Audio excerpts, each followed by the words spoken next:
is covered inside and out, around the sides, including some little cutouts to fit around the hinges. The inside also has some little stacked banners for some added accent, and then the front lid is covered with some leaves, some quilled flowers, and some little pearls. Let me turn my camera around and I'll show you how we made this.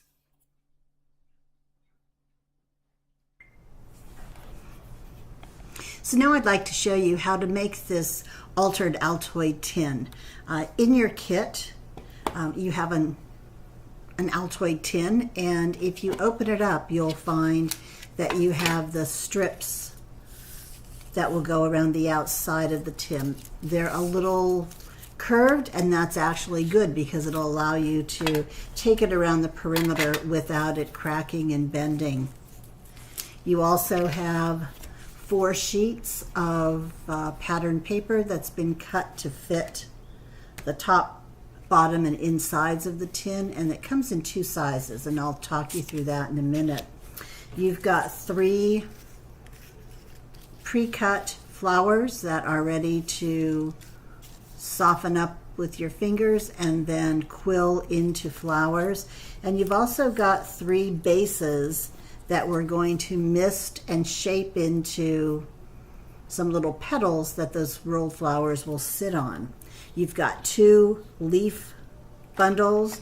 You've got several little banners that are cut, and then a little strip of pearls. So let's get started, and I'll give you some tips on how to begin. The first thing you'll want to do is shape your little bases here. So you can see this started out like this, and because it does have some drying time, we're going to do that first. So take a mister, or if you don't have a mister, just wet your fingers and get this little piece pretty wet. So I'm going to just do that off to the side so I don't get the whole surface here wet.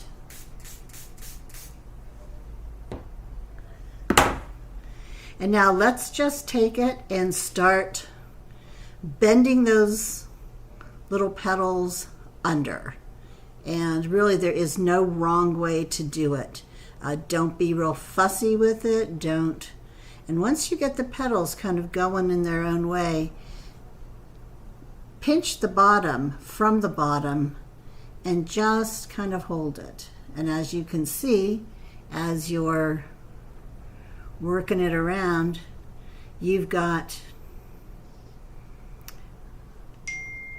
kind of a little crumbled space there, and you've got your petals kind of bent over. And once you get it where you're happy with it, just set that aside and let it dry. And you'll end up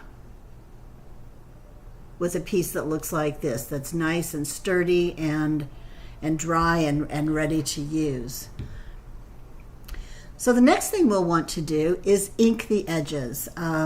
It's an extra step, but I really think it makes a difference in just covering up that white core that shows on the sides of the paper and gives your project a really finished look. I'm using Wild Honey by Tim Holtz and one of his daubers, but there's a lot of things out on the market that you could use. And for those of you that don't regularly ink the edges, just get some ink on your dauber and take it right along the line here until when you look at it from the top, you see that there's no white showing.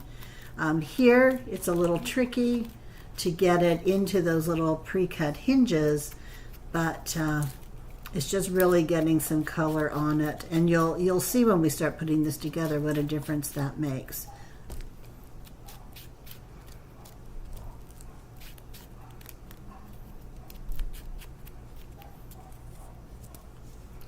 And get right down this side here, and I think we're good to go with this.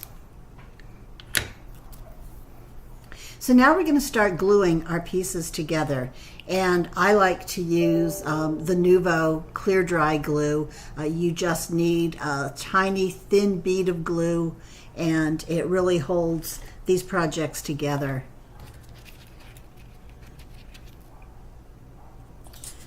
So you've got 3 pieces of almost 12-inch strips. 2 of them have notches, and they go on the outside, one fitting up underneath the hinges here, and the smaller one fitting above the hinges. If you start at the back of your tin on what would be your right-hand side, it's going to fit right around. And you can see just, here, let me do this one for you. So just the tiniest little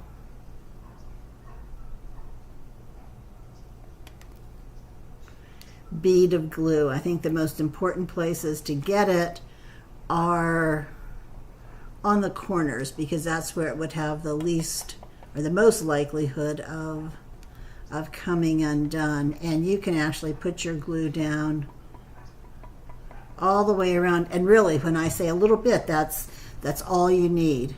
Fit the hinge over, hold it in place, and just work this around the tin till you end up right back where you started. And the only other piece of glue you'll need is to glue the little tiny overlap here together. So you can see that's, work it with your fingers until the glue holds, and just decide if you're going to have it nestled right down here at the little lip of the tin.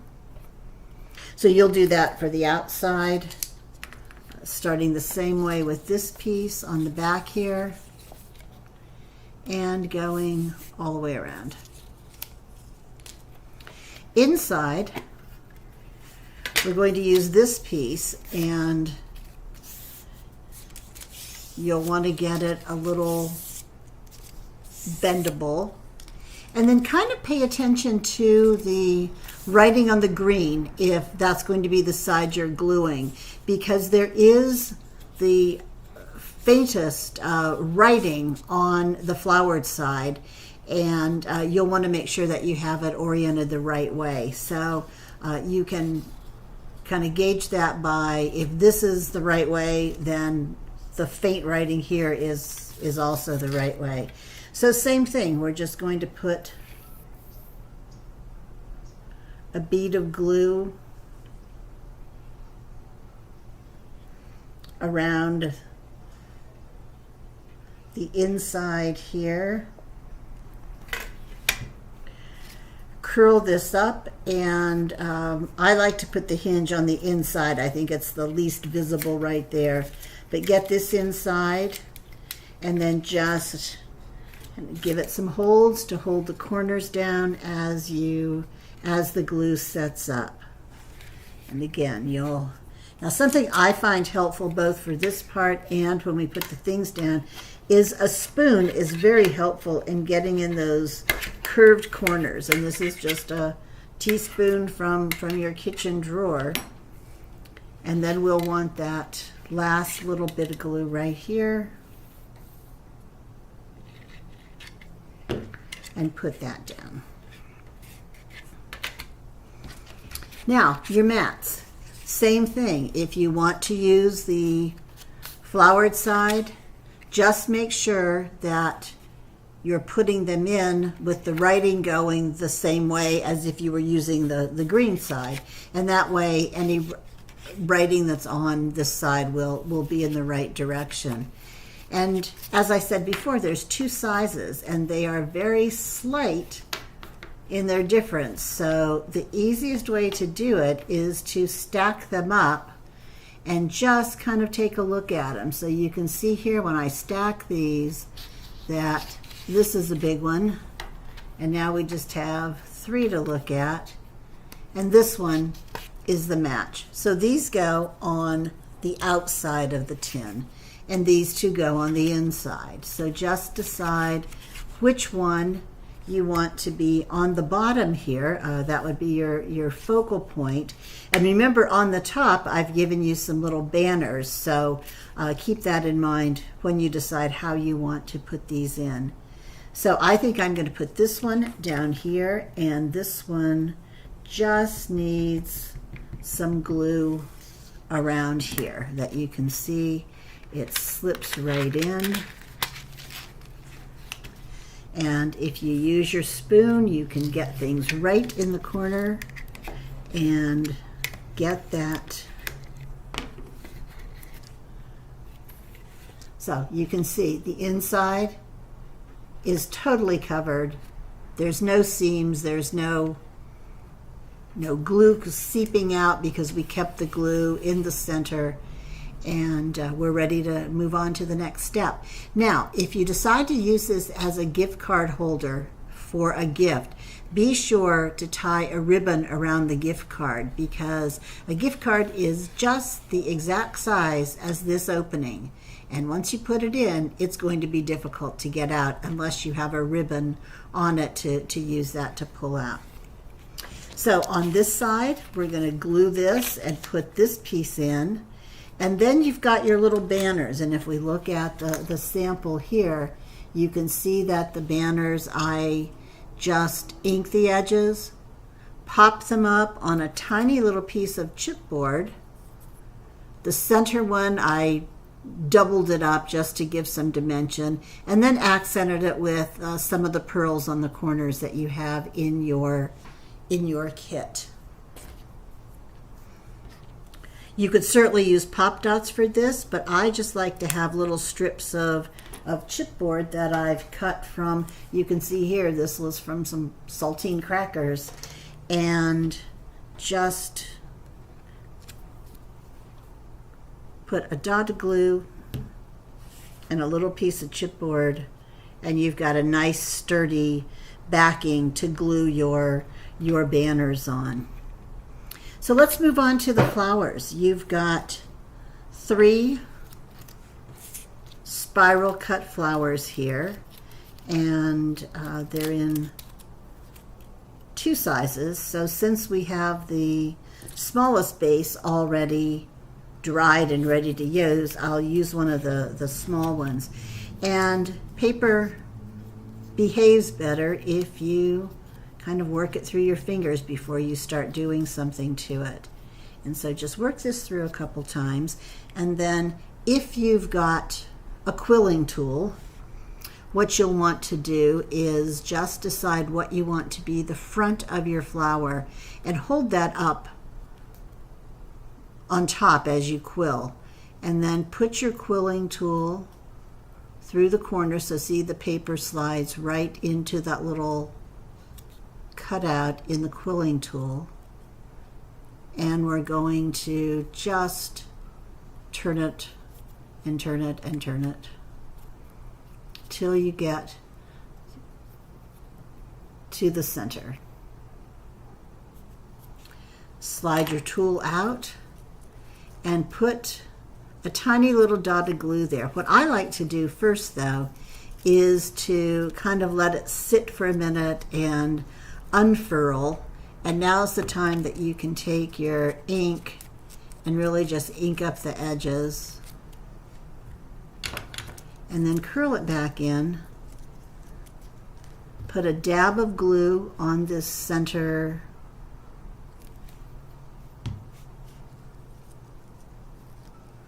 and hold this in place. It takes a minute to hold it and keep it all together, and then you can just set those aside. Now while that's setting up, I'm going to take this one that I made previously. Here's the one that's still drying, and you can see it's got a ways to go before we'd be able to use that.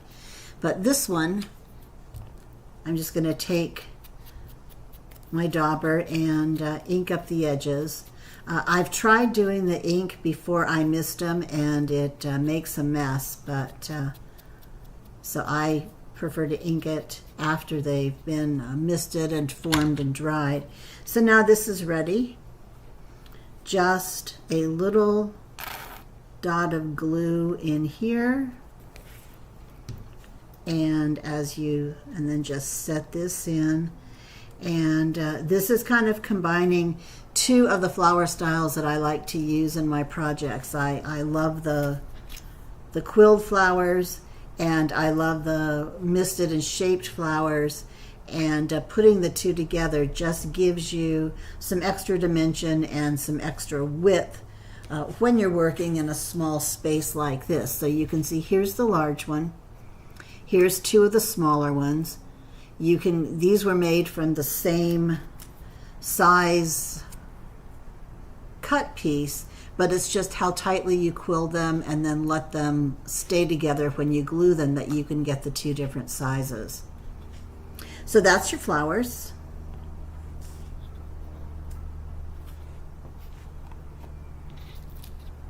And once you get all your pieces put together, all you need to do is assemble your leaves, give them just a little bend, and just glue right here at the end. These things are not going anywhere, so it just gives them a little dimension and lets them sit on top of the project. But put those there, get your flowers arranged here, and then add some of the little pearls that are left over from the banners inside. So that's some tips on how to assemble your kit. I hope you'd enjoy it.